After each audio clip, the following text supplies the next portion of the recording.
Hey everybody, welcome back to the Stronger by Science podcast. My name is Eric Trexler. I'm going to be your one and only host for today's episode. And today's episode is going to talk a lot about appetite. Now, if you listen to this podcast, you're probably pretty familiar with a lot of fitness-related content and research and things like that. Appetite is something that comes up in a variety of different contexts in fitness. So if you are cutting, if you're doing a weight loss phase, a lot of times we talk about strategies to manage hunger.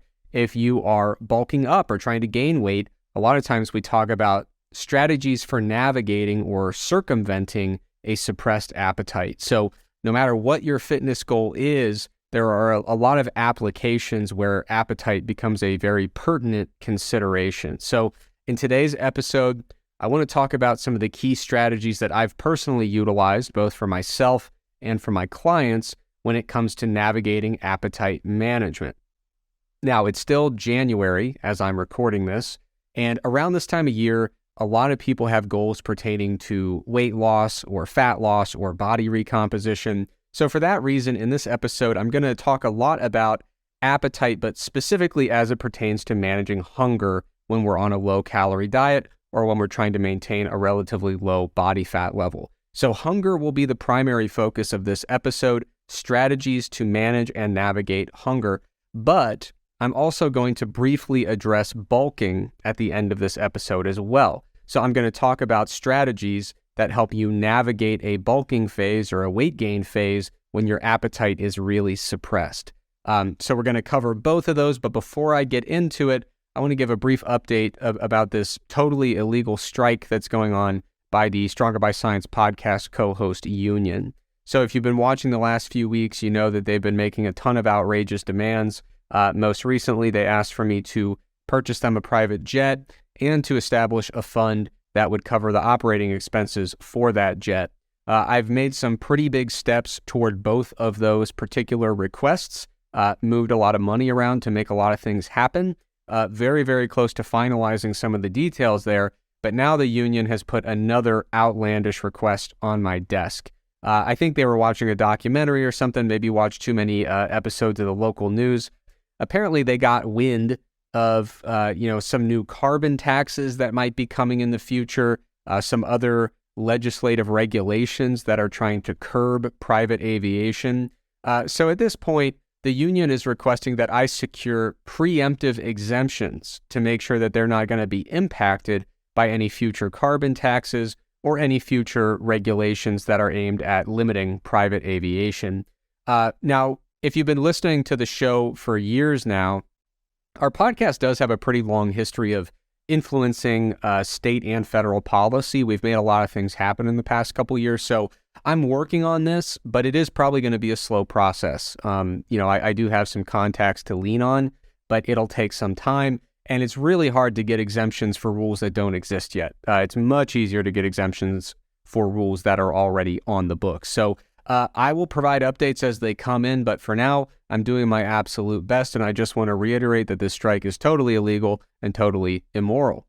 Now, before I get into the appetite stuff here, just a couple reminders. If you like the show, there are many ways you could support it. You could like, rate, or subscribe wherever you access the show. You can join our newsletter at strongerbyscience.com/newsletter. You can check out our virtual one-on-one coaching program at strongerbyscience.com/coaching.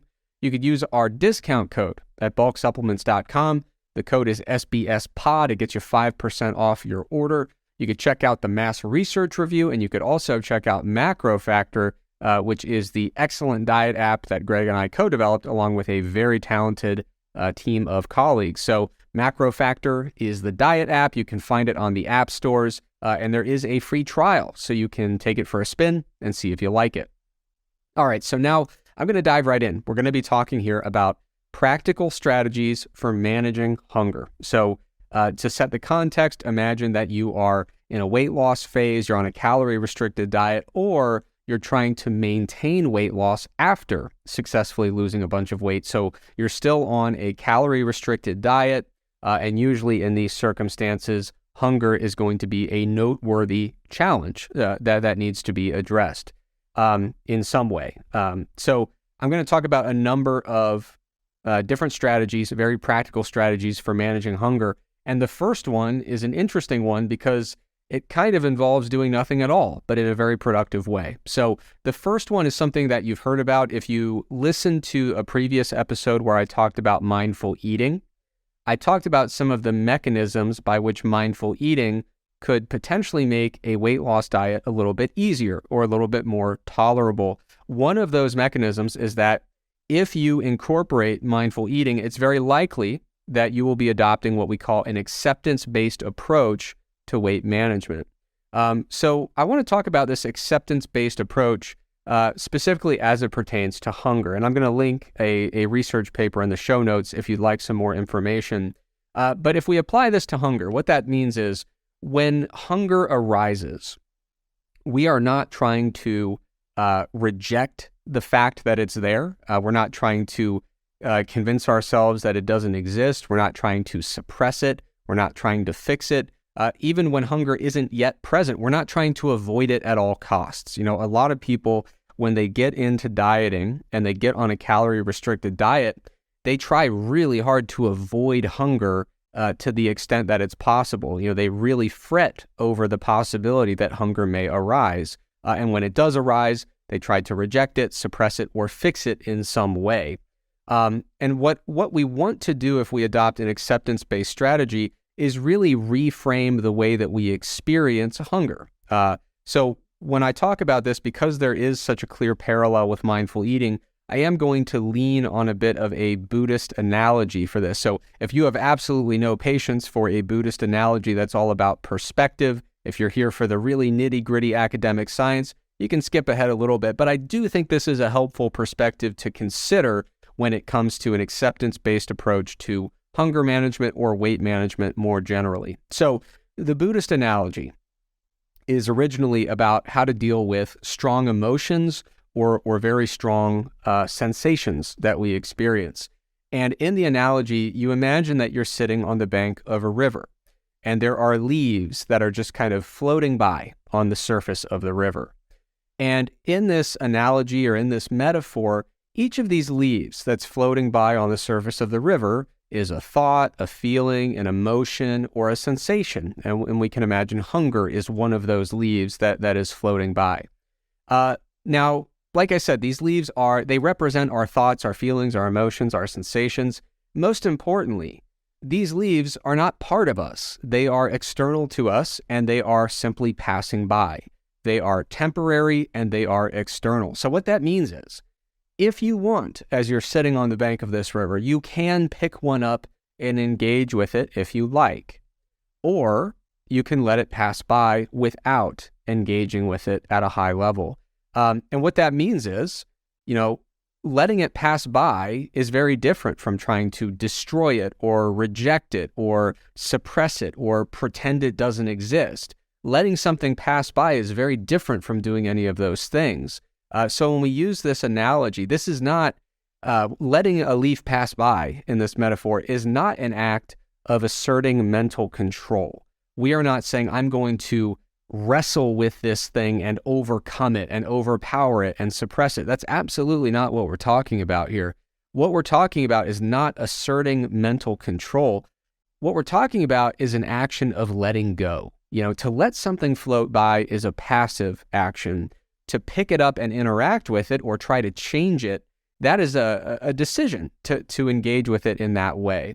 Now, if we feel like we have no choice, if we feel like we are unable to avoid picking up this metaphorical leaf and interacting with it, what that probably means, whether we're talking about a thought, an emotion, a sensation, is that we need to do a little bit of work to try to recenter ourselves and calm our mind a little bit and get back into the driver's seat of our mind, and the way that our mind is interacting with the thoughts and the emotions and the sensations that are passing by. And so this is where mindfulness practices come into play. A lot of times, I do sitting meditation on a regular basis, and sometimes people find the concept to be very foreign and very difficult to understand because a lot of times people think, well, what does it mean to sit there and have literally no thoughts? And I think of sitting meditation very differently. I think of it as the practice of pulling myself out of this raging river where I'm getting tossed around by the water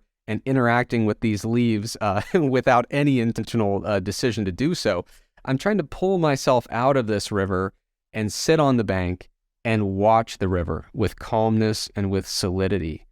So it's the act of not getting tossed around and chasing every thought and emotion and feeling like we have to either work on it or change it or suppress it. It's the act of removing yourself from that turbulent water of the river, sitting on the bank and understanding that you're able to remove yourself, create some distance from these thoughts and feelings and perceptions and sensations, and you can make the choice to interact with them or to reframe them as you see fit. So what that means is, when we see hunger arising, we don't want to pretend it's not there. We want to say, hey, hunger, I see you. I know that you're there, and I'm here with you. I'm not trying to reject the idea that you exist. I'm not trying to force you to be something else. Again, you being the hunger in this scenario. But you, hunger, are separate from me. You are not me. You are separate from my emotional state, my worries, my actions. And because you're separate from those things, you are not able to control them. Hunger is not able to just show up and completely change my emotional state, force me to worry and stress over it, change my actions in terms of my dietary choices.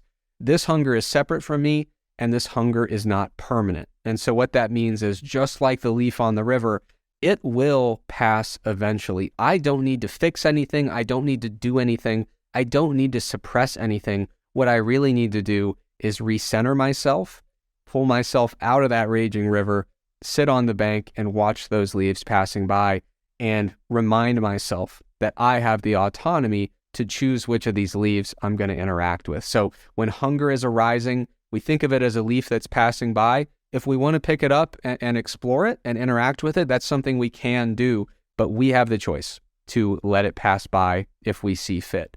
So it's not just about hunger. When we talk about acceptance-based approaches to weight management, this could apply to something like food cravings as well. But I know that I talked briefly about this concept in the episode about mindful eating, and I wanted to take a moment to elaborate on it a little bit more, because I think it's the type of concept that can be very difficult to understand without examples, without metaphors, without analogies. But once you start to get a sense of what we're talking about here, of entering a dieting phase, a weight loss phase, and accepting on the front end, I know that I'm going to be interacting with hunger at some point, with food cravings at some point. These things are going to arise and they're going to pass, and then they're going to arise again and they're going to pass again. And what we want to do is accept that on the front end. We want to accept the fact that these challenges are going to be part of the process, and there's nothing wrong with that. We do not need to craft a perfect plan that is going to allow us to never run into hunger or to never experience a craving. What we need to do is accept that those will be part of the process. They will be part of the journey, but we need to make sure that we're taking care of our mental perspective of how we interact with those things as they arise. If we can interact with them in a way that embraces acceptance, what we'll find is a lot of very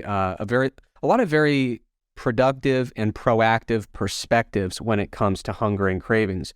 If we don't adequately prepare ourselves for that, and we panic when these things arise and we view it as a bad thing, then when hunger arises, when cravings arise, we might find ourselves in a position where it really takes over our mental state.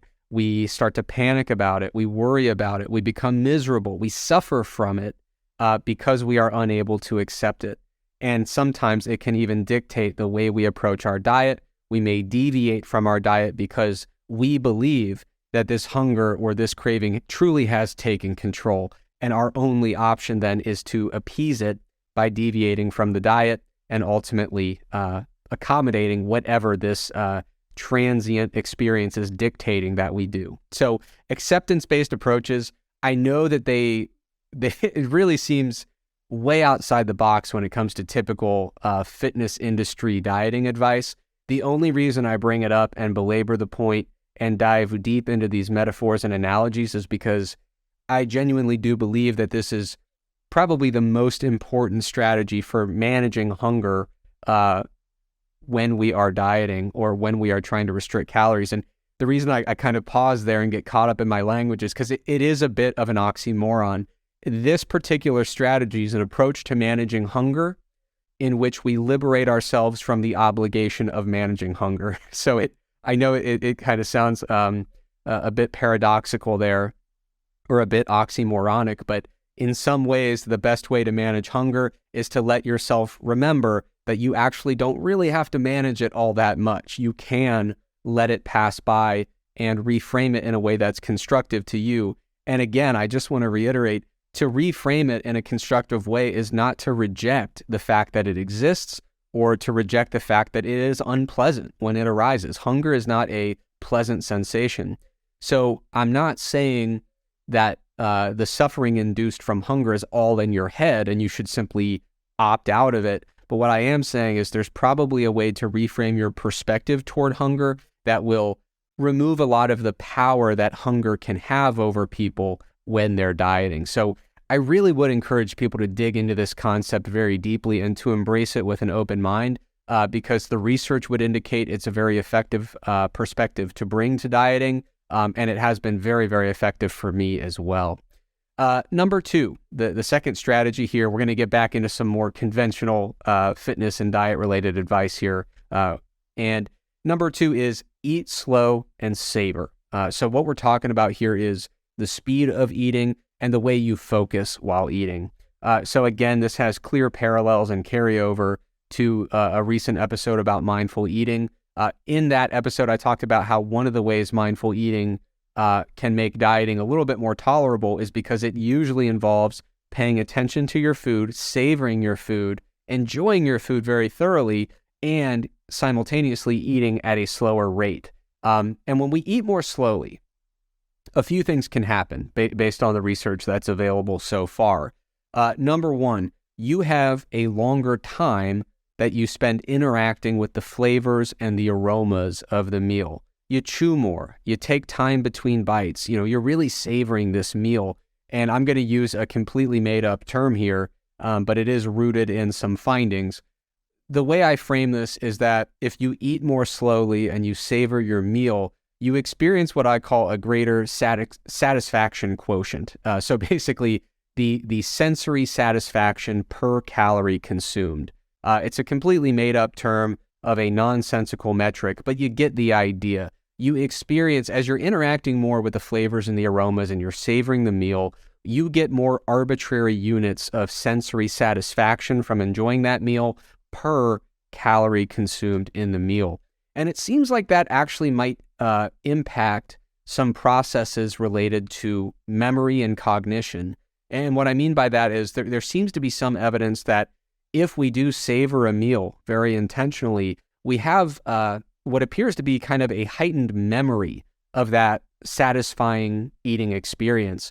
And that memory seems to carry over a bit throughout the remainder of the day, such that if you have this really satisfying lunch that's kind of burned into your memory because you really savored it and took your time with it, there is some evidence to suggest that perhaps you might unintentionally, without thinking about it, choose to consume fewer calories at dinner because of that prior lunch, for example.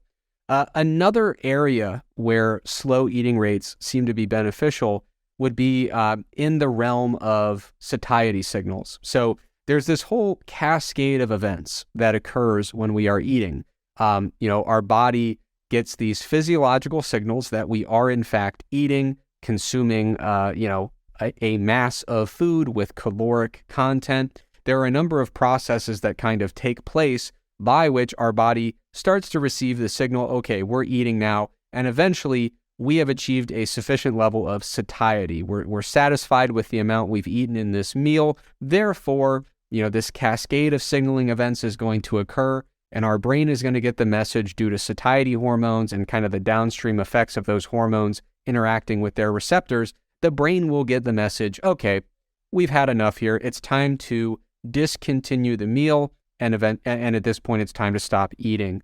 But that whole cascade of events, where the satiety hormones are increasing in circulation, making it to the areas where their receptors are, having all these downstream cellular effects after, the hormone binds to the receptor, it takes time for these satiety signals to kick in. There is a bit of a lag between the time we're actually consuming and initiating and continuing the meal and the time where our brain finally gets that signal and says, okay, we've had enough, it's all good. And so there is some research indicating that if we slow our eating rate intentionally, we can allow more time for that whole cascade of events to occur. And it's very likely that we will receive and really fully interpret that message of high satiety before we've had an opportunity to consume a much greater number of calories at that meal. So what we're doing is giving our satiety hormones, in a way, a bit of a head start. And we're saying, hey, I'm going to let you go ahead and start conveying this message. I'm going to eat slowly, and therefore my brain's going to really perceive that we've had enough here before I unintentionally consume more calories than I really need based on hunger and satiety levels. So all of these things in combination can facilitate lower energy intake, and ultimately these are strategies that can help us navigate hunger pretty effectively when we are dieting. So like I said, so far the two strategies are adopting an acceptance-based approach to weight management, specifically as it pertains to hunger and food cravings.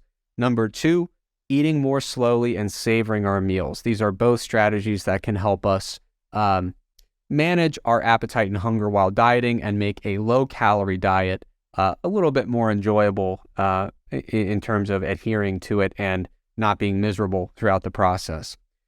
Number three, this is another one that we've talked about in a recent episode. We had an episode that was all about cardio for weight loss. And I talked a little bit about the relationship between physical activity or non-lifting exercise and appetite regulation. And number three here, the third kind of strategy that we might utilize to manage hunger while dieting, is to titrate the amount of non-lifting exercise. So what I'm talking about there is non-exercise physical activity and structured cardio type exercise. Now, the relationship between physical activity and appetite management is a little bit complicated. So as I mentioned in that previous episode, if you're someone who is very, very sedentary at baseline, and you increase your physical activity level and become somewhat active, so you're going from extremely sedentary to kind of active or pretty active, when that occurs, there seems to be research indicating that hunger and appetite become more tightly coupled to our energy expenditure. So, when we think about what dictates the amount of food that we eat, obviously it seems clear to me, based on the literature, that the amount we eat is not solely dictated by energy expenditure and energy intake and the balance between them. It doesn't seem to be directly and solely dictated by hunger and satiety signals necessarily, like physiological needs for energy. It definitely seems that, certainly behavioral and psychological elements influence our total energy intake, and also hedonic aspects of eating.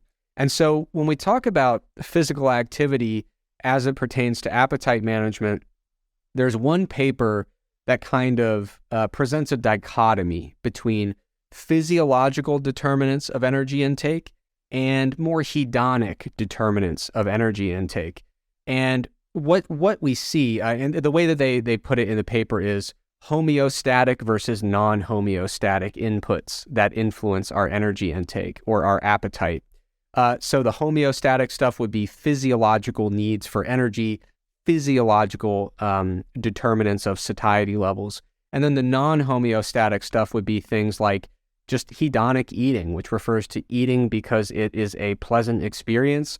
And, we have reward centers in our brain that really light up and enjoy it when we eat things that taste good. So there's always this kind of balance between this hedonically driven eating and this homeostatic kind of physiologically driven eating.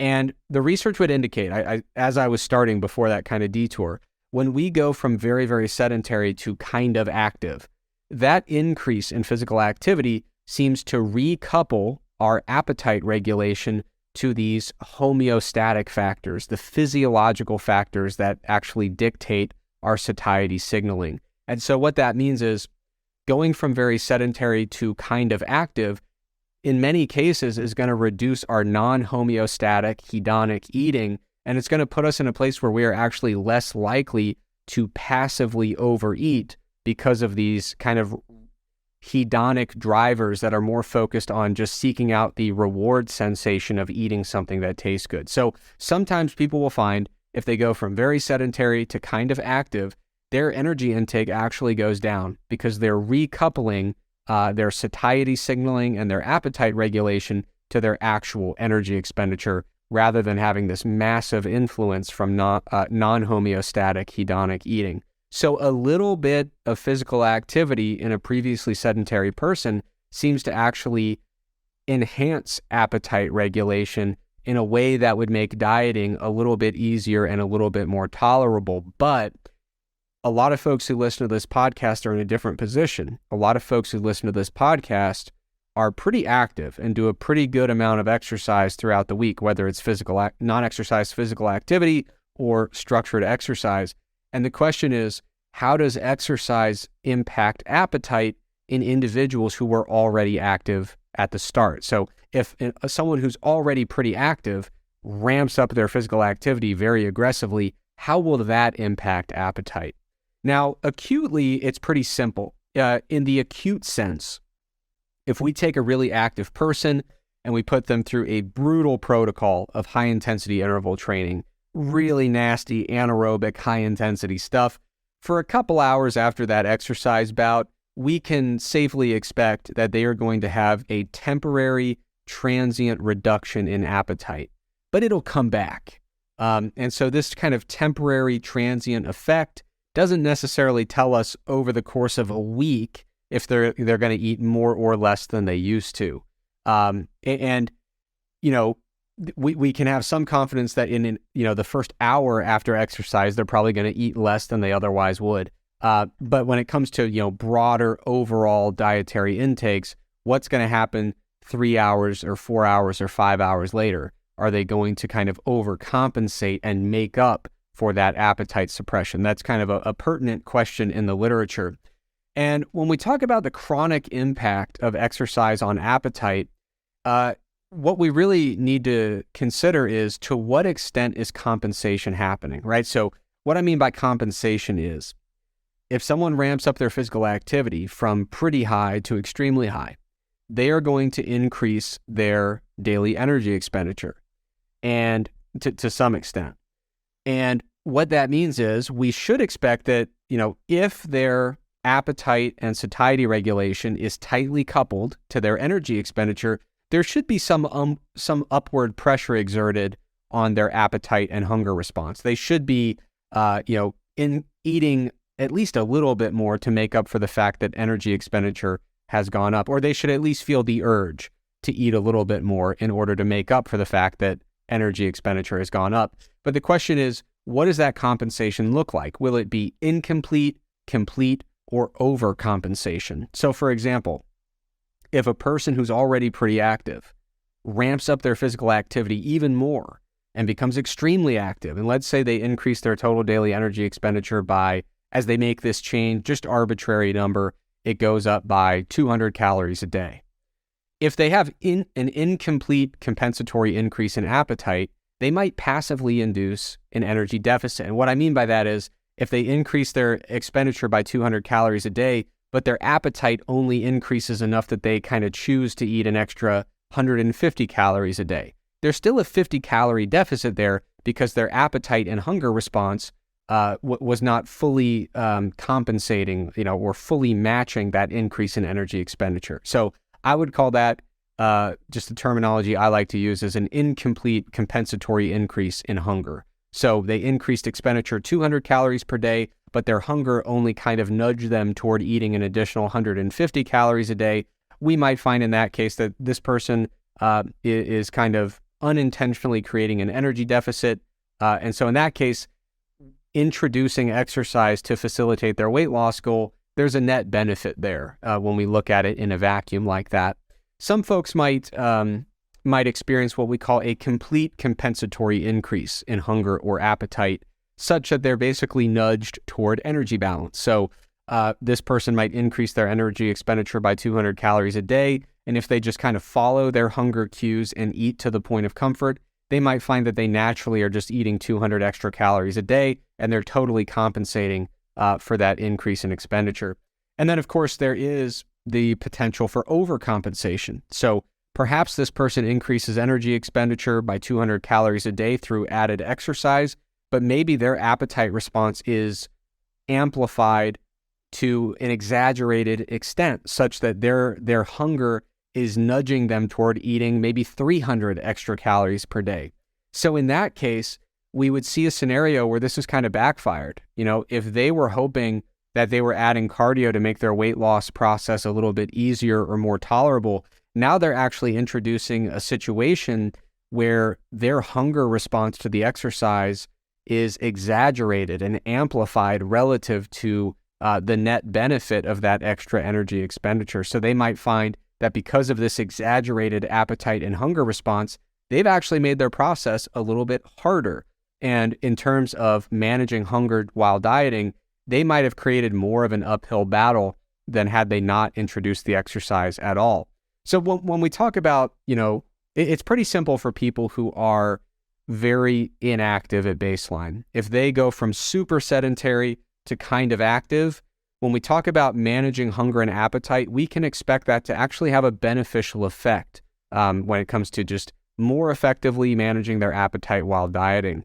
When it comes to someone who's already pretty active at baseline, now we have to wonder, is their appetite response going to be incomplete? Is it going to be complete? Or is it going to be essentially an overcompensation where they're driven to eat enough food just based on their hunger response that would actually put them in a net surplus in terms of energy? And so which of those three options seems to be observed in the literature? Unfortunately, it's pretty complicated. There are a lot of papers in this area that seem to be very conflicting. The question is, the conflicting findings in this area, is it a matter of true inter-individual variation in responses? So is it true that just different human beings respond to this physiological thing truly in a different manner? Or are we seeing inconsistent findings because the methods are different from study to study? And what we're not really certain of is, across all these mixed findings that seem to be very heterogeneous and very inconsistent, are we seeing true inter-individual variation, or are we seeing variation that is driven by differences in study methods and study design? Unfortunately, I don't think I'm ready to give a firm answer on that. But what I can say is, based on the literature, when an active person increases energy expenditure and we're trying to figure out what is the net impact on their appetite, is it going to be so small that, they're kind of nudged toward a deficit? Is it going to be totally exaggerated to the point that they're actually making their hunger management more challenging on the diet?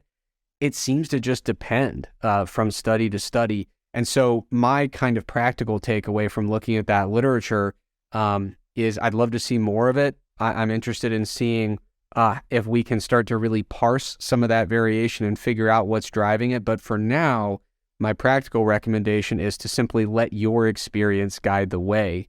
And what that means is we can view this physical activity level as a modifiable variable that can have an impact on hunger and appetite. So it could be a lever that we could pull in order to influence hunger and appetite management while we're dieting, but the direction seems to vary in terms of how we actually manipulate this variable. And what I mean by that is, there might be some folks who are doing a dieting phase, they're really struggling with hunger, it seems to be really getting out of control. There might be some folks where if you say, hey, you know what, let's just do a little bit less physical activity, that might actually help them manage their hunger better.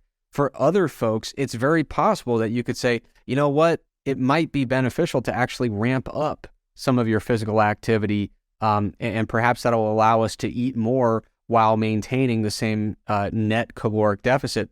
For some people, having a higher reliance on physical activity when establishing the deficit, it actually might help them navigate and manage their hunger and appetite better. So there are some situations where if you're struggling with hunger, perhaps leaning more on physical activity could be helpful. But for other individuals, scaling back physical activity might be helpful when it comes to managing hunger. So I know that's kind of a long mini segment that leads us to a bit of an unsatisfying conclusion, but it's important to recognize that people do seem to respond in terms of hunger and appetite. People seem to respond to big changes in physical activity, but the direction and magnitude of that response seems to be quite variable. So it is a thing that can be manipulated, but when it comes to how you manipulate that, you probably want to let your individual experience guide the way. Or if you're coaching someone, really be attentive and listen to that individual's experience, ask them how it's going and really take that experience seriously and let it guide the direction for the future. Now, number 4, something to help manage hunger and appetite while dieting would be reducing energy density and specifically meal level energy density. And as a side note, when we talk about reducing energy density, I like to encourage people to make the easy swaps first, and I'll explain what that means in a second. But when we talk about energy density, energy density is a pretty simple metric. What we're talking about is the calories of a serving of food relative to the mass or volume. In the research, it's scaled relative to mass, but sometimes people, when we think about energy density in the simplest form, a lot of times we just talk about filling up a plate or filling up a bowl and saying, okay, 2 bowls, they're the same size, we're filling them both with food. If we have low energy density, there might only be 200 calories of food in this bowl. If we're going with higher energy density, there might be 4 times that many calories within this bowl. So the volume that's being filled is the same. They're covering the same area of the plate, for example, but energy density basically tells us for a given just chunk of food, whether we're measuring it as mass or volume or area on a plate, which of these options has more calories. So energy density is the energy content of food scaled to, the mass or the volume of that serving of food. So easy example, you could have, a big bowl of watermelon or a big plate of cheesecake. And let's say they weigh exactly the same. If you eat all of it, the watermelon is going to be way lower in calories per gram or per unit volume than the cheesecake, so that's what we're talking about with energy density. And when we look at foods with low energy density, we're talking about foods that typically have a lot of water content, a lot of fiber content, usually, high fiber vegetables come to mind, melons, berries, fruits that have relatively low calories per serving weight. These are foods with low energy density. And there's a recent paper by Flynn and colleagues that I'll link in the show notes. We actually did a research spotlight about that. So if you're on the Stronger by Science email newsletter, you probably already have heard about this. But Flynn and colleagues were really interested in answering or exploring a pretty simple question. And the question was, what actually signals when we're done with a meal? What is the signal that causes us to discontinue eating when we initiate a meal? And they basically had 2 different ideas. One signal that could encourage us to discontinue a meal would be the volume of food, right? So you could think of eating a giant bowl of vegetables. Probably the thing that's going to make you full is just the sheer volume of what you're eating rather than the number of calories that you have eaten. It's very likely that the volume signal that you're experiencing as your stomach fills up with literal matter, that takes up a high volume of space in your stomach, that is probably what's going to be the thing dictating when you stop eating rather than a particular caloric value that you reach.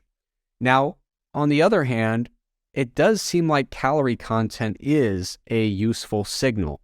So when you're eating something that is just very, very energy dense, if you're thinking of like a dessert food, a very, very rich dessert that is just very heavy, you're probably not going to eat a massive, massive, massive amount of it because it'll just be so heavy. You can sense as you're eating something that is just extremely calorically dense, like, man, I am really filling up here, even though the actual volume of food is not really all that much. And so what they're interested in looking at is, how does energy density predict when we are going to discontinue a meal or decide that we have basically had enough of whatever we're eating?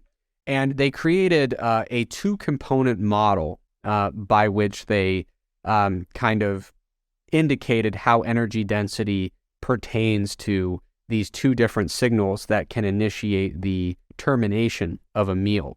And so what they decided was, based on a really thorough analysis of empirical data, the data indicated that when energy density for the entire meal is very, very low, volume is the dominant signal that basically leads us to discontinue a meal and stop eating. However, as the energy density of the meal starts to increase, the actual caloric intake, the calorie content of the meal, takes over as the dominant signal. And so this kind of makes sense intuitively. If we get back to that example, a big serving of watermelon, a big serving of cheesecake, we're not necessarily going to eat the same volume of food if we just eat both to our heart's content on 2 separate occasions. It's not necessarily the volume that always dictates how much we're going to eat. We're probably going to eat more volume of the watermelon than the cheesecake if we have enough of both available and we're just told to eat until we're content. But at the same time, it's not like we're just going to keep eating the water. We're not going to eat the same exact calorie content either. So we're not going to eat the same volume of these 2 different foods, nor are we going to eat the same calorie content of these 2 different foods. There's clearly an interplay between the volume signal and the calorie content signal, and energy density seems to be the variable that helps us determine when we are going to discontinue a meal and which of those signals is going to be the first one to basically step in and say, all right, you're done. You've had plenty. It's probably time to end the meal here. So it's not just one or the other. It's a convergence of both. And the meal level energy density seems to be the factor that really dictates the interplay between those 2 signals. So the paper by Flynn and colleagues, basically what they found is there was a bit of a threshold area where the main signal starts to change. So if you're eating a meal and the energy density of the entire meal is less than about 1.75 calories per gram, then volume is probably going to be the key signal that causes you to discontinue that meal. However, as you start eating meals that are more calorically dense, there is a greater likelihood that the calorie content signal is going to terminate the meal before the volume signal kicks in. And again, we're talking about energy density for the whole meal. Once it starts to get above, 1.75, 2, 2.5, 3, the more it starts climbing up, the more that calorie content becomes the dominant signal, and the actual volume of food that you're eating becomes a much less noteworthy determinant of how much you're actually going to eat in that meal. Now, I've said on several occasions, I've really reiterated the term meal level energy density. And the reason I say that is this research does seem to indicate, just based on the theory that it proposes, the energy density of specific foods probably doesn't matter all that much. It really does come down to the average meal level energy density. The reason I say that is sometimes people will have this really, really energy dense meal and they'll say, you know what, maybe I'll throw a piece of celery on the plate. Nice low energy density food. That'll make it so that I fill up with this stalk of celery and then I'll eat less of the other stuff. Probably not the case. Unless you're making a pretty noteworthy shift in the meal level energy density. So for example, if you're sitting down with a meal and the energy density of this meal is like 3 kilocalories per gram, if you're knocking that down from 3 to 2.8, it probably doesn't matter at all. Okay, so that probably would not be an effective way to utilize this research. But if you were able to knock it down from 3 all the way down to 1 or 1.5, then you might be putting yourself in a position where the volume signal takes over and it causes you to discontinue that meal before you eat a much higher calorie content. So if we can get the meal level energy density down below 1.75 or 1.5 kilocalories per gram, it increases the likelihood that we're going to fill up on volume before we get into a position to eat way more calories than we intended. But as the energy density starts getting really, really high for that meal, it probably means that we're more likely to overeat because that volume signal is not going to jump in and cut us off ahead of time. Now, another thing I mentioned when I was talking about this concept is making the easy swaps first. So sometimes people say, man, I mean, changing the energy density of my meal, it means I'm going to have to, develop totally different eating preferences, totally different style of eating, maybe branch out into completely different cuisines that are more conducive to low energy density meals. And that's not necessarily the case. I mean, one of the biggest swaps I made lately is I started replacing some of my white rice that I eat with riced cauliflower. And I know that there's a whole an army of people who are like, please stop replacing everything with cauliflower. But honestly, I think cauliflower rice is a pretty good substitute, especially when you consider the context in which I'm eating it. I'm usually mixing up rice with some veggies, some chickpeas, some teriyaki sauce, some soy sauce. It's a really nice kind of stir-fried kind of dish. And honestly, if I swap out the white rice and I bring in the cauliflower rice, or the riced cauliflower, I should say, I don't really notice much of a difference in terms of enjoyment. I know some people are going to think that's crazy, but it does allow me to really meaningfully change the energy density of that meal with a very simple swap that doesn't really require a big change or overhaul when it comes to my dietary habits and preferences. So when we talk about reducing energy density, two really important points. First of all, it's all about energy density of the meal. If you're just bringing in a tiny bit of food with low energy density in the context of a meal that is super high in energy density, that little introduction of one extra food, it's probably not going to matter all that much. So yeah, like I said, we're talking about meal level energy density, and we really want to make sure that we are making the easy swaps first. I think that's the most practical way to apply this particular strategy. As the first and only fitness podcast with a steadfast commitment to traditional family values, we know that protecting families is important. Right you are, Eric, but I will note there are some things that are even more important than protecting traditional family values and the moral fabric of our society. That's right, Greg. It's important to protect families, but it's even more important to protect corporate entities. That's why I joined the advisory board for the Sports Nutrition Association, along with trusted fitness pros like Danny Lennon and distrusted arch nemesis like Eric Helms. The Sports Nutrition Association is the home of sports nutrition. They are dedicated to ensuring the sustainable prosperity of the sports nutrition profession, and they offer a unique pathway to robust insurance coverage for your sports nutrition business. Simply put, it's the best way to protect the corporate entities that are closest to your heart. And I should note, if you're an individual sole proprietor providing sports nutrition services and not a corporate entity, the Sports Nutrition Association can help you out as well. That is correct. All insurance plans are handled individually on a case-by-case basis, regardless of how your sports nutrition business is structured. But even if you don't want insurance coverage, SNA membership comes with a bunch of other perks and advantages. The Sports Nutrition Association is the only global professional sports body that has a defined standard for sports nutrition scope of practice for its members. This ensures that members maintain high standards in their practice so that the public can always trust in the quality associated with the services of an accredited sports nutritionist through the Sports Nutrition Association. If you already meet their minimum education requirements, you can become an accredited sports nutritionist today. If you don't meet those education requirements yet, you can enroll in the certificate program in applied sports nutrition. That allows you to become a provisionally accredited member upon completion.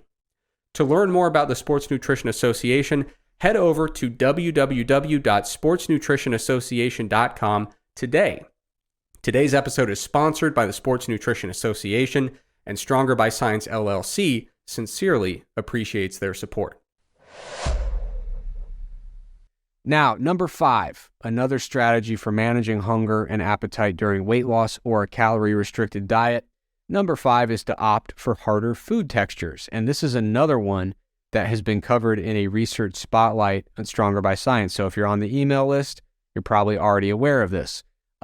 In that research spotlight, I covered a study by Teo and colleagues, and what they found was something that's been found multiple times before, which is that when you eat harder foods, you tend to passively make the decision to eat fewer calories in that meal. So by eating harder food textures or more viscous food textures that require more chewing, more swallowing, more savoring, when we eat these harder or more viscous textures, we do tend to passively eat less without intentionally trying to eat less.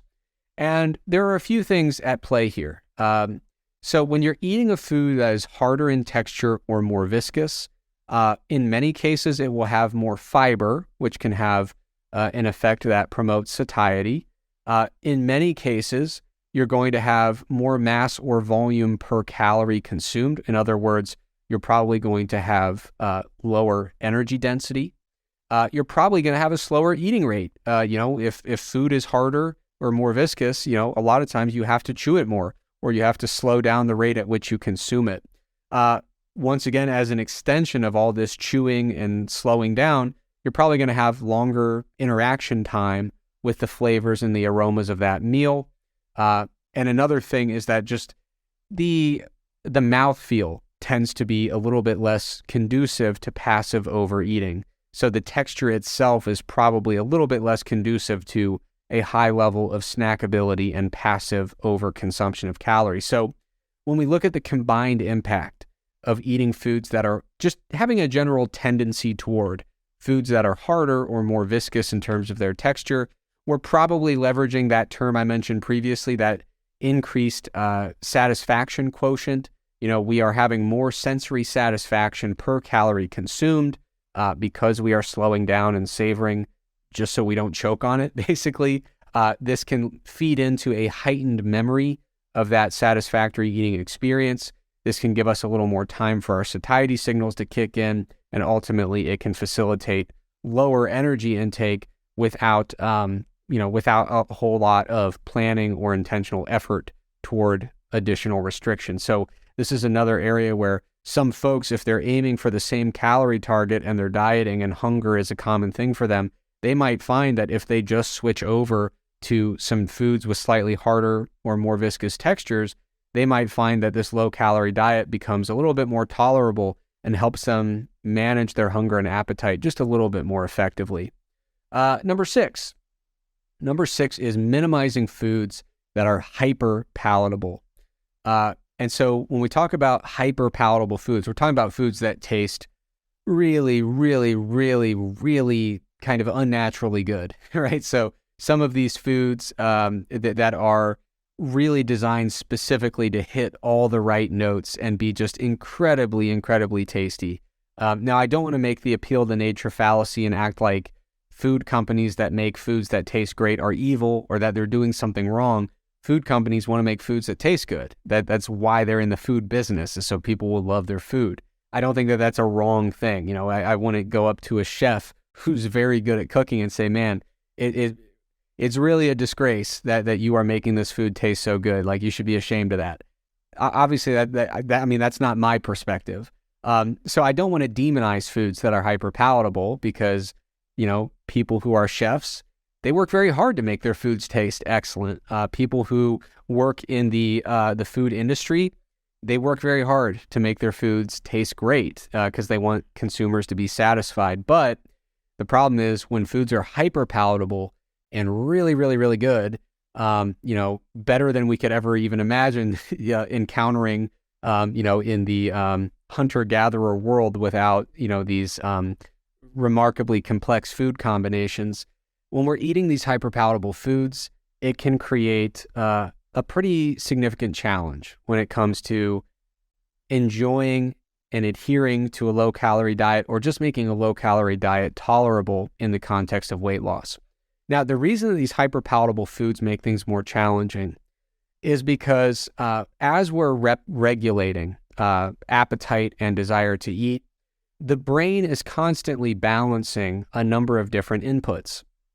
So when we're trying to manage appetite, hunger, desire to eat, there are many different inputs that get factored into that. So one is just good old-fashioned hunger, and as an extension of that, good old-fashioned, physiological satiety signals. But the brain is also considering reward responses. So our hunger centers, our satiety centers, our reward centers in the brain are doing this delicate dance with one another to try to coordinate our decisions pertaining to what we eat, coordinating our appetite and our desire to eat. So when we're dieting, we have, in many cases, we'll have periods where hunger is high, where satiety is low, but also where our reward centers in our brain seem to be hyper responsive to really palatable foods. So it's not just that hyperpalatable foods have extra calories in them. It's that when we're dieting and restricting calories, we appear to have an exaggerated neurophysiological response to the intake of hyperpalatable foods. And so what we see is when we combine these factors of increased hunger, reduced satiety, an amplified reward response to food in the brain, and then we introduce a hyperpalatable food, in many cases that is going to be a recipe for overeating, and more specifically unintentional overeating that causes us to deviate from our goals. Or sometimes it doesn't cause us to deviate from our goals, but it just makes adhering to our dietary plan way harder than it needs to be. So this comes up a lot in the natural bodybuilding world. There's a lot of folks who got into the if it fits your macros, flexible dieting style of dieting, and it works. If you're hitting your targets on a daily basis, you're going to get in shape. It's been proven time and time again. Not really controversial to say that. However, I have encountered bodybuilders and physique athletes who take this approach and they engage in a style of eating that is, it's really not doing them any favors. And what I mean by that is they will say, okay, today my calorie goal is 2,200 calories. I am going to navigate this calorie target and construct my diet today in a way that maximizes hyperpalatability at the expense of all other considerations. And so what I mean by that is, instead of having, a piece of chicken, some veggies, maybe a little sweet potato, maybe just a little bit of something for dessert, the meal just becomes like, yeah, I made this like chocolate peanut butter protein pudding, and I've got this low calorie ice cream, and I'm going to throw a Pop-Tart in there and some low calorie cupcakes that I made. All of a sudden, it's like every element of the meal is a dessert food that is designed to be as palatable as you could possibly get using low-calorie alternatives and things like that. Now, none of those things in a vacuum is necessarily unfavorable or deleterious or bad in any way. But when you are designing the entirety of your diet to maximize hyperpalatability on a low-calorie diet, you're probably not doing yourself a lot of favors. And in fact, what I found over the years is when people do that, they're more likely to deviate from their diet because all of this hyperpalatability is really just overriding their ability to just terminate the meal and stop eating when it's time to stop eating. So I've seen that people either will overeat because of that, or they will adhere to their diet and adhere to their macro targets and calorie targets, but the process is very painful. I mean, they get to the point where they construct these meals that are hyperpalatable, but it's not helping them reduce their hunger or increase their satiety very much. The hyperpalatability is off the charts. So even when they are able to terminate that meal at the right time, it is just devastating when they have to finally put the spoon down and say, okay, no more servings of these, low calorie protein cupcakes that I've been, going to town on. So I noticed that people they just make it way harder to stick to their diet because in a weird way, they've kind of made their diet too tasty to be effective for what they're trying to do. And I know that sounds really silly, but when we are on a calorie restricted diet, we can use palatability as a modifiable variable to set us up for success. And what I mean by that is we want our meals to be palatable enough to be enjoyable, but not so palatable that the end of the meal is a tragic event where we say, oh, I can't believe I have to stop eating. That stuff was so incredible. So what we want to try to do here when we're constructing a diet, not the targets for the diet, we've got the targets. When we're starting to construct actual meals and figure out what actual foods are going into this, we want to make sure that we're not just thinking about how could I make this as hyper palatable as possible given the constraints of my calorie target. What we want to think about is how can I make this good enough to be enjoyable, but not so good that it's going to be tragic when I have to stop eating this meal? And how can I use food choices that are going to be not just conducive to promoting palatability, but also conducive to promoting, fullness, satiety, reducing hunger, things of that nature. So before you get on a diet and say, how am I going to make the perfect low-calorie, high-protein cake and ice cream meal, think about, and I'm not saying that any of those foods are bad. I don't want to make it seem like I'm saying, because hyperpalatable foods tend to be, kind of a modern invention due to the, appeal to nature fallacy that makes them bad. That's not the case. That's not what I believe. I'm not saying there's anything wrong with any of these hyperpalatable foods in isolation, but I am saying if you're on a calorie restricted diet and you're struggling with hunger and appetite management, introducing more hyperpalatable foods, even if they fit your macros, is probably not the best strategy for you. And in fact, you might want to work the other direction and say, how can I have a satisfying diet that is perhaps a little bit less palatable in a way that's going to help me really stick to my dietary goals effectively? Now, number 7 here, the 7th strategy, this is going to again pertain a bit to food selection. So, we've talked a little bit about food selection in terms of energy density, food texture, palatability. Number 7 here is the general idea is to end a meal strategically. And this is a funny little tip that I've picked up over the years.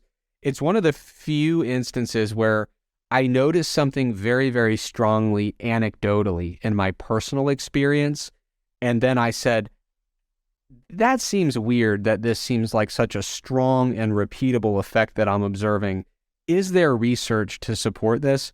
And the research was so on the nose. I really was like, it was one of those magic situations where my lived experience was just perfectly reflective of the research out there. And I simply didn't know the research existed beforehand. And so perhaps I'm just, committing an act of confirmation bias there. But the background here is that I noticed when I was a competitive bodybuilder, prepping really hard, satiety was hard to come by. But I noticed that when I was eating really, really spicy meals, I had a lower desire to eat after that meal. It was helping me really reduce my likelihood of wanting to seek out more food when the meal was done. So spicy meals were having that effect for me. And I was just dumping cayenne pepper and black pepper on all my meals and making them really, really spicy, hot sauces, all that stuff. And the reason I did that was simple. I mean, when you get to a really low calorie diet, a lot of the condiments and sauces that you would typically use, they start to be just too calorically dense. You can't really spare the calories for those sauces and condiments. So I got to the point where I was using very low calorie, spicy hot sauces and then just getting straight to the spices themselves. So I noticed that spicy meals were helping me reduce my desire to eat. I also noticed that when I was drinking more green tea, either between meals or directly after a meal, I was also noticing a lower desire to eat. So I looked into the research eventually because I was like, this is crazy. This is a really repeatable effect that I'm observing. And I found the research that was just completely on the nose. So one example was a paper by Reinbach and colleagues, which I'm going to link in the show notes here. But they specifically looked at capsaicin and green tea. So capsaicin, is a component of spicy peppers that really gives them their kick. And then, of course, green tea was the other thing they looked at. And they found that capsaicin in green tea suppressed hunger and increased satiety, particularly in the context of an energy deficit.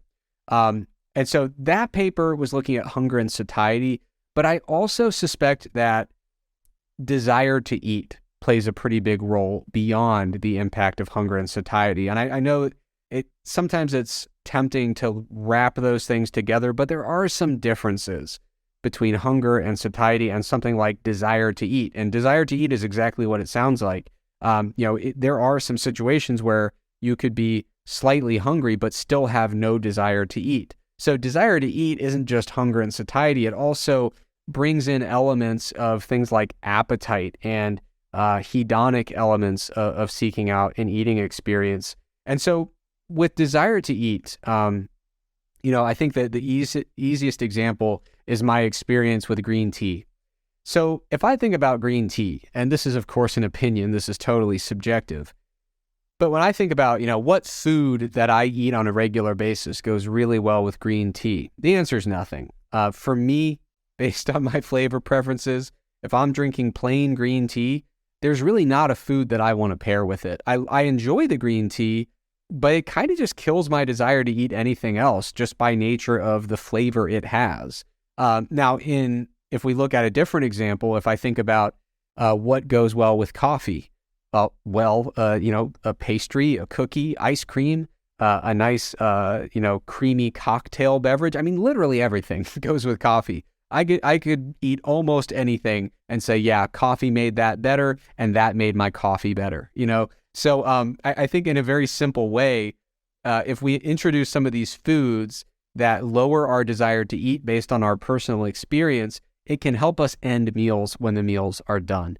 And so that is something that I noticed, and then after noticing it repeatedly, started to implement strategically. If I was having a meal and getting toward the end of it, I was like, I feel like at the end of this meal, I'm going to want to eat more.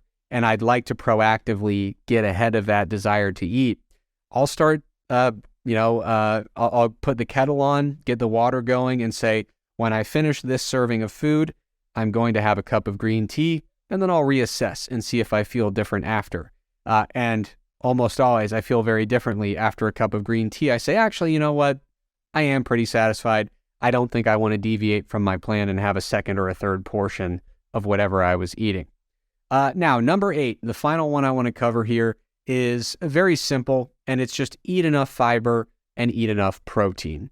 And I'm not going to spend a lot of time on these because this is very straightforward, and most people who are listening to the Stronger by Science podcast are already eating enough fiber and eating enough protein. Just a few things I want to point out. First of all, if you are eating a diet that is high in fiber and high in protein, there is a good chance that you're eating a diet that has relatively low energy density, and that you're eating a diet that has a lot of foods that are, like I said, low energy density, but also, potentially some harder textures, perhaps, not using a lot of foods that are super hyperpalatable, like ultra processed foods. If you're incorporating a lot of protein and a lot of fiber into the diet, and a lot of lifters who are eating a high fiber, high protein diet, you're going to see a lot of vegetables, fruits, lean meat sources. You're going to see a lot of relatively unprocessed cereals and grain products, or, cereal and grain products that just have a relatively low level of processing. So when we talk about eating enough protein and fiber, there is an interplay with some of the previous strategies I mentioned with things like energy density, food texture, palatability, and things like that. Of course, there are many exceptions to these links that I'm drawing. I mean, you could create a remarkably hyperpalatable meal plan that has plenty of fiber and protein. You could create a meal plan with plenty of fiber and protein that, if you really go out of your way, could still have very few foods with low energy density, or very few foods with hard or very viscous textures. So I'm not saying that this is a universal rule, But if we're looking at correlates of, what would this diet look like, there probably are some links between getting enough fiber and protein and kind of checking some of the boxes I've already mentioned. A couple of things I want to mention, though. Number one, not all fibers and not all proteins have the same effect. So different fiber sources and different protein sources are going to differ in terms of really key characteristics, such as their viscosity, their texture, their palatability, and things of that nature. So it's important to recognize that this is a very simplistic tip, which is to get plenty of fiber and plenty of protein. But drinking a lot of delicious chocolate protein shakes is not the same thing as eating a lot of very bland, poorly prepared chicken breasts that taste terrible. One of those is going to have a bigger impact on desire to eat and hunger management than the other. They differ in many ways. The same is true with fibers. Not all fibers impact hunger, satiety, appetite regulation the same way. They can vary quite considerably in terms of their physical characteristics and viscosity. And so these are general heuristics or general tips, but not all fiber sources and protein sources are going to have the same impact when it comes to regulating hunger and appetite.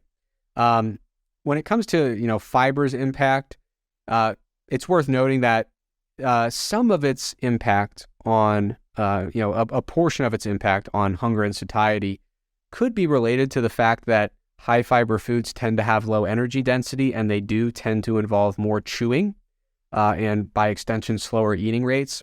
So I would entertain the idea. Sometimes people push back and they say, well, the research on fiber as it pertains to hunger and satiety management, it could be confounded by the fact that the high fiber options that seem to help with hunger regulation, they tend to be in studies where they also have lower energy density, harder or more viscous textures. They are eaten more slowly. They have more chewing. There is a good argument to make that some of what we're attributing to fiber might actually have more to do with the energy density of the food that contains the fiber, or the way, the physical characteristics of that food product. So that is a caveat that I do think is worth mentioning. Nonetheless, I think the practical recommendation still ends up being, hey, try to go out and incorporate some whole food things into your diet that tend to have fiber. So bring in some fibrous vegetables, some fibrous fruits, some fibrous grain products that are, to some extent minimally processed. That should probably be pretty helpful when you're on a calorie restricted diet. Another caveat I want to bring up here pertains to protein. So there's a really interesting study that I reviewed back in the day for the Mass Research Review. It was at least a couple years ago now. And they were it was a meta-analysis on the impact of protein on hunger and satiety levels. And one of the observations that was very interesting was that the impact, the study did find, or the meta-analysis did report and find that protein generally had a favorable effect in terms of increasing satiety, reducing hunger. However, they did see some indication in the data that perhaps protein's impact might wear off over time. We might basically adapt if we do a bump in protein intake as a strategic method to try to enhance hunger and satiety regulation. It is possible that we will observe an initial benefit, but then adapt to it, and that benefit will wear off either partially or completely over time. And so what that would mean, if future research bears that out, it would mean that practically speaking, you can only pull that lever so many times, because ultimately, you're trying to do this because you're on a low-calorie diet and you're trying to navigate hunger-related challenges. So if you just keep bumping your protein again and again and again, eventually your calorie intake is going to get so high that you're not really on a low-calorie diet anymore. And so that's going to ultimately defeat the purpose of using protein for this particular outcome. So what that means is protein, we can probably use that when we're really in a pinch to try to get a nice little boost in satiety and help navigate hunger a little bit.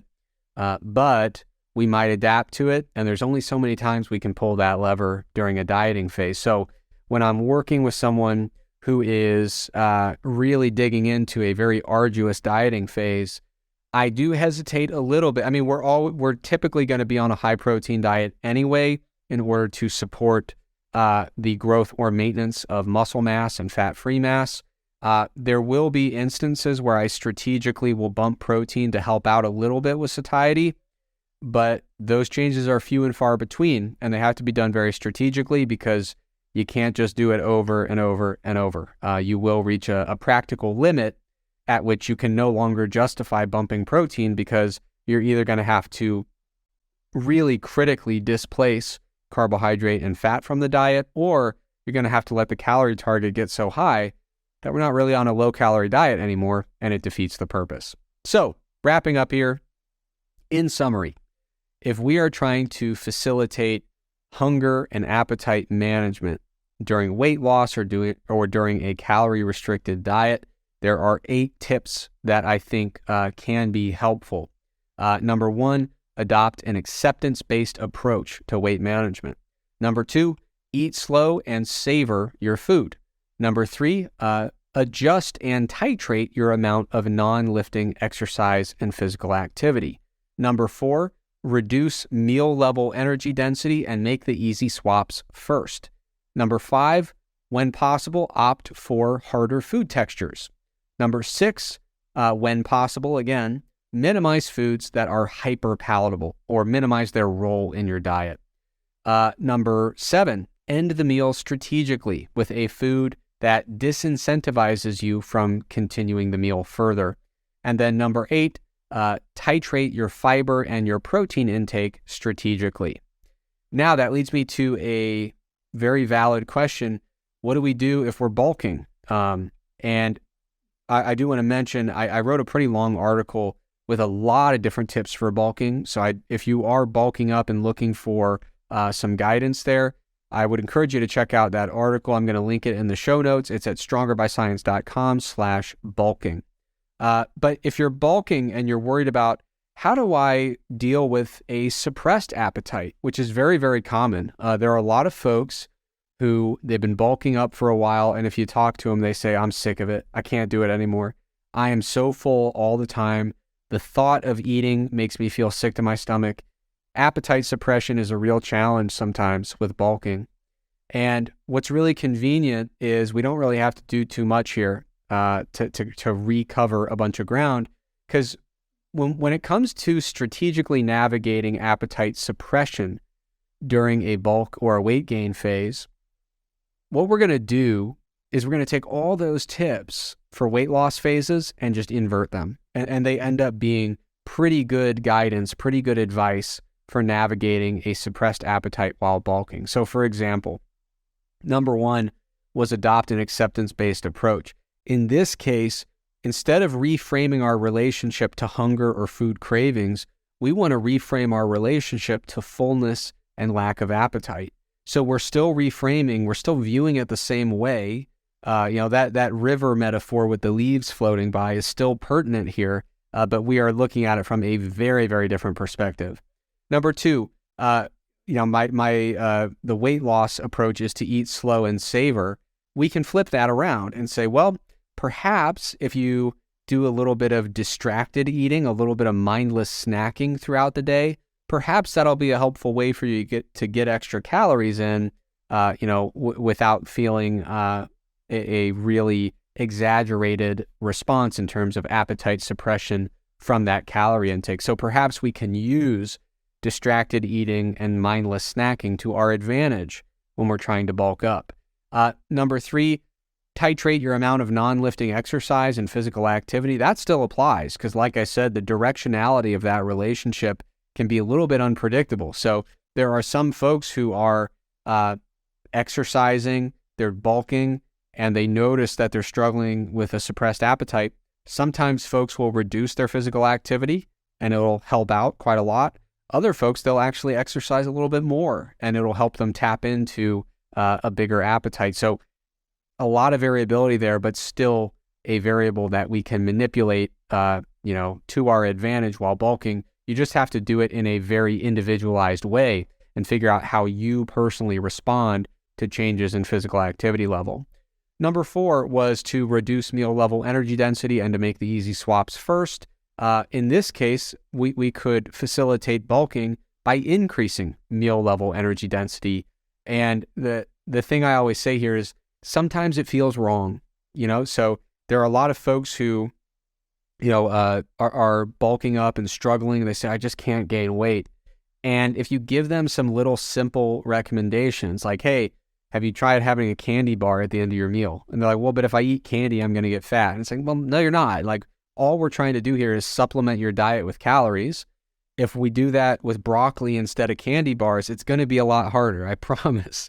It's going to be hard to eat a 4,000 calorie, 5,000 calorie a day diet if you're doing chicken breast and broccoli, right? So I'll encourage people, do the easy additions first when we're trying to bump up energy density. Of course, the first thing would be to unravel any swaps you made previously. So if I were trying to bulk up, I would get rid of the riced cauliflower and put some white rice back in the mix. That's a pretty easy swap in the other direction.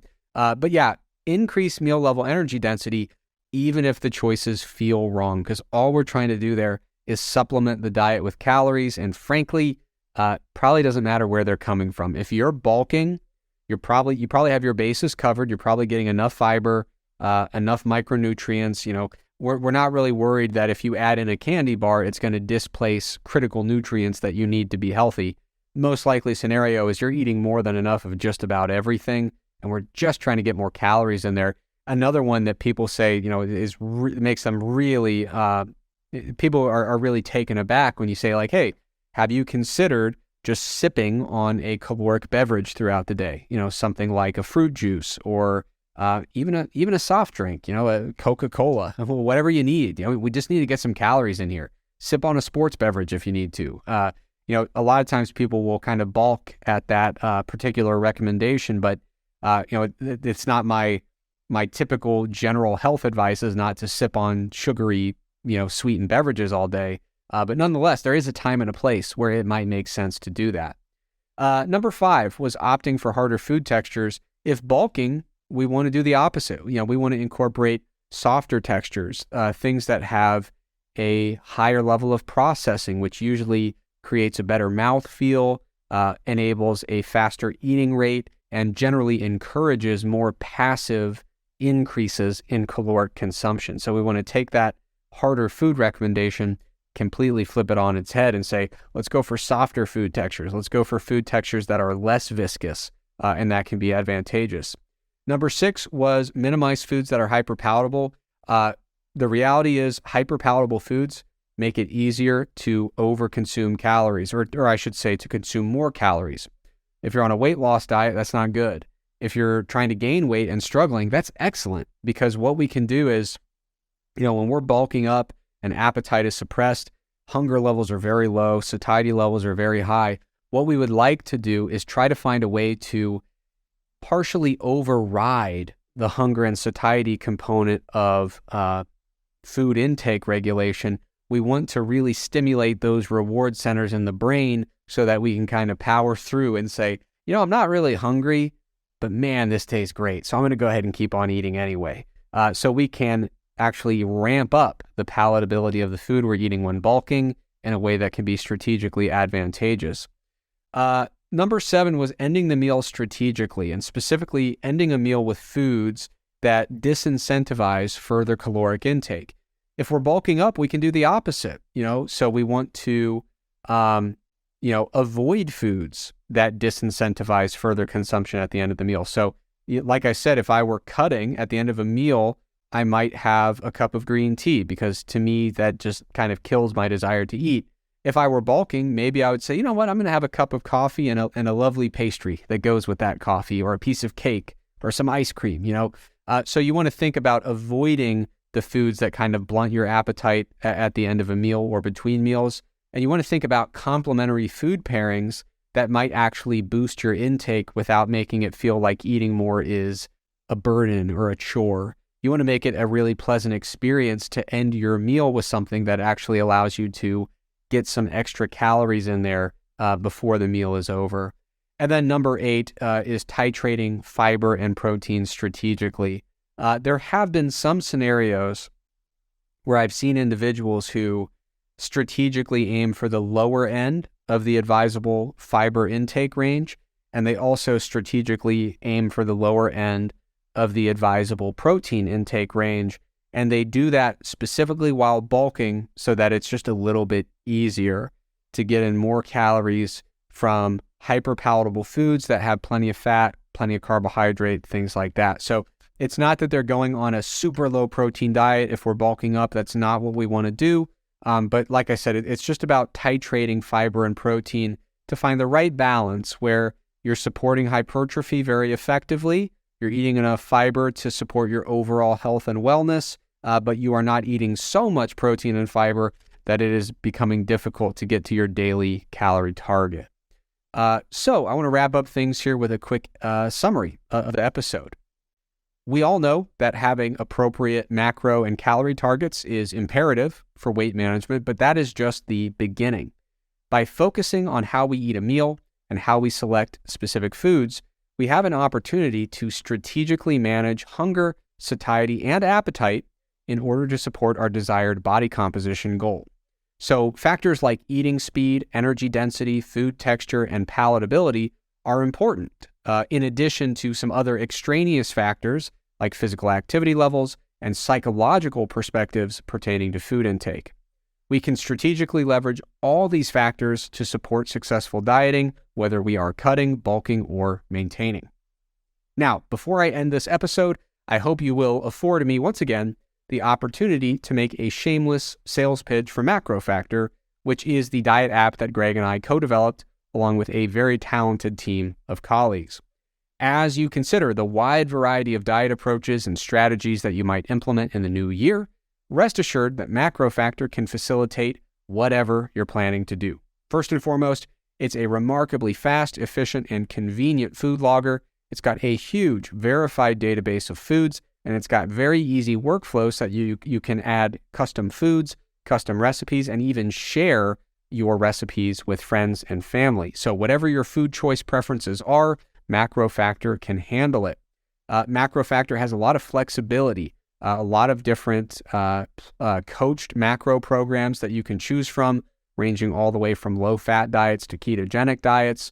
You can even branch out, or I should say within the coaching programs, you can choose your macro distribution preferences.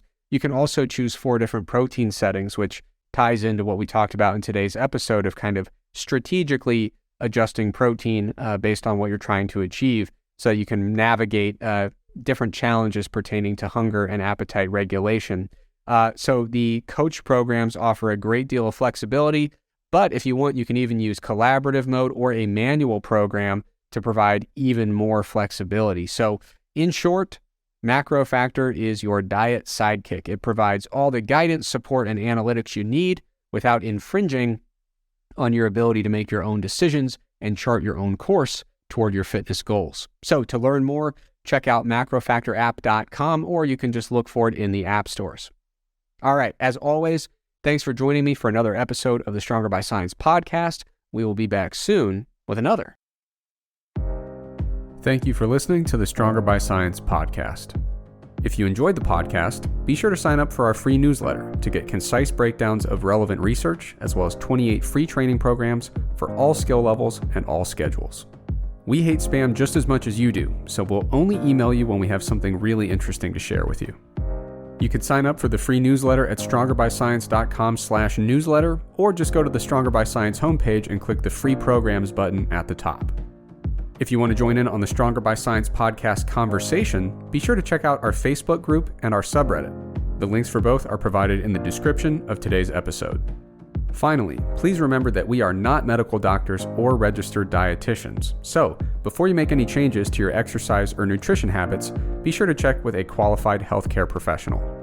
Once again, thank you for listening, and we will be back soon with another episode of the Stronger by Science podcast.